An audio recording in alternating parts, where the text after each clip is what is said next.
Gue habis podcast ya sama quote-on-quote korban-korbannya Oriental Circus Taman Safari, dan gue stresnya sampai sekarang. Gak habis pikir kalau kejadian-kejadian yang diceritakan itu benar-benar terjadi. Karena kalau benar-benar terjadi, this is beyond insane. This is udah gak ngerti lagi gue tentang apa yang terjadi di saat itu. Nah, gini masalahnya. Di media, pihak yang berseberangan, which is dari pihak Taman Safarinya dan Oriental Circus zaman dulu itu mengatakan bahwa hal tersebut nggak pernah terjadi dan bahkan ada pemerasan. Jadi ada dua sisi nih sebenarnya. Tapi kalau kita dengerin korban-korbannya yang jumlahnya katanya 60 orang bersaksi seperti itu, ini aneh kan sebenarnya. So, gue pingin dong kalau Anda dari timnya Taman Safari dan punya pembelaan tentang kejadian tersebut, dan menurut Anda pembelaan Anda itu benar dan kejadian tersebut tidak ada, ngobrol sama gue dong di podcast. Gue pengen tahu yang benar yang mana deh, serius, karena this is beyond insane. Dan dua sisi ya kita angkatnya ya, jadi let's debate me. I want to know the truth, because the truth sometimes hurt. So let's talk. Kasus ini karena ini Aku disiksa. Begini kabar terbarunya. Untuk selengkapnya simak video berikut ini.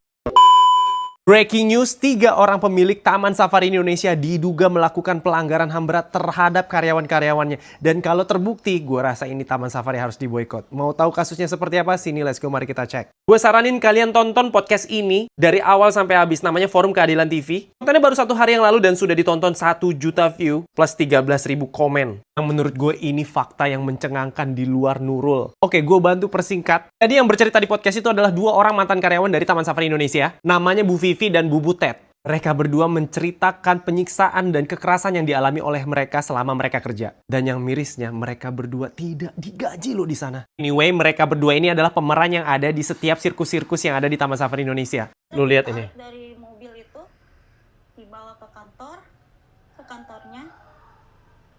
Nggak lama dia ngambil setruman. Damn. Diseret, disetrum, dipukulin, dipasung. Dan yang lebih epicnya lagi adalah mereka semua tidak tahu mereka berasal dari mana. Karena diduga mereka sudah diambil ataupun diadopsi dari mereka bayi atau dari mereka kecil. Untuk dididik, dibesarkan menjadi pemeran sirkus. Ini wow. Dan menurut mereka juga bukan cuma mereka berdua aja. Hampir seluruh pemeran sirkus juga seperti itu. Mereka nggak tahu mereka berasal dari mana, siapa orang tua mereka. Dan itu masih berlangsung sampai sekarang. Bentar. Ini Taman Safari Indonesia yang di Cisarua, Bogor loh. Gue masih nggak habis pikir. Itu adalah salah satu tempat favorit anak-anak. Gue masih nggak nyangka ada orang yang dijahatin di dalam situ, dibalik kita orang yang bahagia menontonnya. Dan yang lebih epic lagi pas gue bongkar-bongkar komenan di podcast ini, ada satu komen yang mencuri perhatian gue. Taman Safari Indonesia banyak duit, apapun kasusnya bisa tenggelam dengan mudah. Ada beberapa karyawan korban kecelakaan kerja seperti meninggal karena dilahap macan, sisa kakinya aja. Ada juga yang cacat parah sampai sekarang namanya Agus. Mereka tidak dapat ganti rugi yang layak. Dan ada satu temennya Mbak Butet juga yang cerita tadi. Itu ada yang meninggal karena kecelakaan kerja juga. Dan itu nggak tahu dimakaminya di mana. Oke, dari podcast ini juga gue denger kasus ini sudah dilaporkan ke Komnas HAM, Kementerian Perlindungan Perempuan, dan lain-lain, tapi negara masih belum bergerak untuk membantu para korban. Soalnya kayaknya susah deh lawan konglomerat nih. Kayaknya netizen Indonesia harus bergerak, minimal nge-push Taman Safari Indonesia untuk membuat statement atau klarifikasi, dan bantu viralkan kasus ini supaya negara bisa mendengar. Karena kalau nggak viral, nggak dikerjain kasusnya. Biasalah, no viral, no justice. Bareng-bareng yuk. Kalian udah dengar belum guys tentang dugaan penyiksaan yang dilakuin sama pendiri Taman Safari kepada para pemain Oriental Circus Indonesia atau disingkat OCI. Para ex-pemain ini ngaku kalau mereka itu dieksploitasi karena selama mereka kerja di sana sejak kecil sampai usia di mana mereka akhirnya berhasil kabur atau keluar dari tempat itu tuh mereka nggak digaji sama sekali. Dan mereka juga ngalamin yang namanya kekerasan fisik. Bayangin guys, ada yang disetrum, ada yang dipaksa makan kotoran gajah. Ada juga yang dirantai selama 2 bulan dan masih banyak kekerasan-kekerasan fisik yang lainnya. Bahkan beberapa dari mereka itu nggak tahu asal-usul mereka dari mana, orang tua mereka siapa, kapan mereka lahir, dan semua detail tentang kehidupan mereka di masa lalu. They don't know at all about it. Selama di OCI, mereka juga nggak boleh bergaul sama siapapun yang di luar dari area sirkus ataupun taman safari tersebut, guys. Jadi kehidupan sosial mereka tuh bener-bener dibatasin. Sampai akhirnya beberapa dari mereka mencoba untuk kabur, sekalipun ada beberapa juga yang dicari dan akhirnya ketemu dan ketangkep lagi. Salah satu nama yang sering disebut-sebut melakukan kekerasan fisik ini adalah Frans Manansang, yang merupakan salah satu pendiri dari Taman Safari dari 3 bersaudara. Gue waktu dengerin ceritanya di sebuah podcast, gue kayak ngeri dan kasian banget sama para pemain OCI ini, guys. Kalau emang bener ya apa yang dilakukan sama pendiri Taman Safari kepada mereka, itu tuh bener-bener keterlaluan banget sih. Dan kelihatan ya ketika mereka ngomong, mereka tuh masih nangis karena pastilah mereka tuh nyimpen sakit hati dan trauma yang begitu pahit terhadap masa lalu mereka. Sekalipun sampai sekarang adanya dugaan eksploitasi pegawai atau pemain sirkus ini masih belum diakui ya sama Taman Safari. Dan kasus ini sekarang atau at least sampai gue bikin konten ini tuh masih ada di tahap awal proses hukum, jadi belum masuk ke penyelidikan. Dan gue berharapnya kasus ini benar-benar bisa terungkap siapa dalang di balik ini semua dan siapa yang benar. Dan kalau mereka ternyata memang benar-benar disiksa atau dieksploitasi, ya gimana gitu loh, kayak tanggung jawabnya. Masa muda mereka direbut dengan begitu aja dan mereka punya hidup yang begitu menyakitkan. Dan yang paling bikin gua gak nyangka, di tengah-tengah mereka yang memberikan kebahagiaan ke para penonton, ternyata hidup mereka tuh sengsara banget. Terus mereka juga kalau nggak tersenyum sama penonton, mereka bakalan dapat hukuman yang berat. Itu kata salah satu dari diduga korban yang cerita ini di sebuah podcast yang gue dengerin. Kasus eksploitasi dan penyiksaan fisik yang dialami oleh mantan para pemain sirkus dari Oriental Circus Indonesia atau OCI di Taman Safari Indonesia Bogor tengah menjadi sorotan publik. Para korban mengaku telah dipaksa bekerja di bawah tekanan, mengalami kekerasan fisik dan psikis selama bertahun-tahun.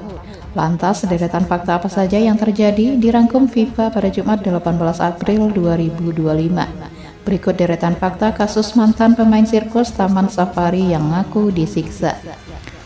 Awal kronologi ini diungkap oleh sejumlah mantan pemain Oriental Circus Indonesia yang mengaku pernah mengalami kekerasan dan eksploitasi saat bekerja di Taman Safari pada era 1970-an. Mereka melakukan audiensi dengan Kemenkumham. Mereka yang menyampaikan pengalaman pahit saat bekerja di sirkus, mulai dari kekerasan fisik seperti disetrum dan ditendang, intimidasi, eksploitasi sejak usia dini hingga dipaksa makan kotoran gajah. Mereka juga mengaku dipaksa tetap bekerja saat sedang hamil dan bahkan dipisahkan dari anak mereka. Salah satu mantan pemain sirkus di Taman Safari Indonesia, Vivi, mengaku menjadi korban penyiksaan fisik yang dilakukan oleh bos TSI bernama Frans. Ia menceritakan bahwa kejadian ini dialaminya saat masih berusia belasan tahun. Ia mengaku kerap mendapatkan perlakuan tak manusiawi saat masih bekerja sebagai bagian dari Oriental Circus Indonesia. Akibat sering mendapatkan penyiksaan, Vivi akhirnya nekat kabur pada malam hari menyusuri hutan hingga tiba di wilayah Cisarua, Bogor. Di Cisarua ini ia ditolong oleh seorang yang ia kenal bekerja di restoran Taman Safari. Ia sempat tinggal di rumah penolongnya selama 3 hari sebelum akhirnya diketahui keberadaannya oleh petugas keamanan Taman Safari.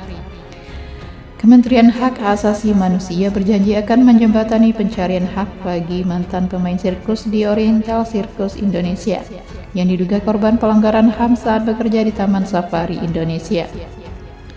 Sikap ini disampaikan Wakil Menteri HAM Mugianto di Jakarta pada Rabu 16 April 2025. Ia melanjutkan bahwa Kementerian HAM akan berkoordinasi dengan Kementerian Pemberdayaan Perempuan dan Perlindungan Anak dan Komnas HAM mengingat para korban sebelumnya telah melapor ke kedua pihak tersebut. Adanya kabar tersebut, Taman Safari Indonesia Group berdalih tak ada hubungan dengan sejumlah mantan pemain sirkus Oriental Circus Indonesia yang mengaku mengalami kekerasan fisik, eksploitasi hingga perlakuan tidak manusiawi. Dia mengklaim kalau Taman Safari Indonesia Group adalah badan usaha berbadan hukum yang berdiri secara independen dan tidak terafiliasi dengan ex-pemain sirkus tersebut. Diketahui kasus ini tengah menjadi sorotan publik, Polri mengaku bakal menyelidiki bila ada laporan dari mantan pemain sirkus Oriental Circus Indonesia yang mengaku mengalami kekerasan fisik, eksploitasi hingga perlakuan tidak manusiawi. Sejauh ini, Korps Bayangkara mengaku belum ada laporan ke pihaknya. Founder Oci sekaligus Komisaris Taman Safari Indonesia, Tony Sumampau, saat ini akan melakukan upaya hukum atas tudingan eksploitasi dan pemerasan yang dilayangkan terhadap pihaknya. Ia menegaskan pihaknya justru mencium adanya provokator yang diduga sengaja menggiring mantan pemain sirkus untuk membuat narasi negatif.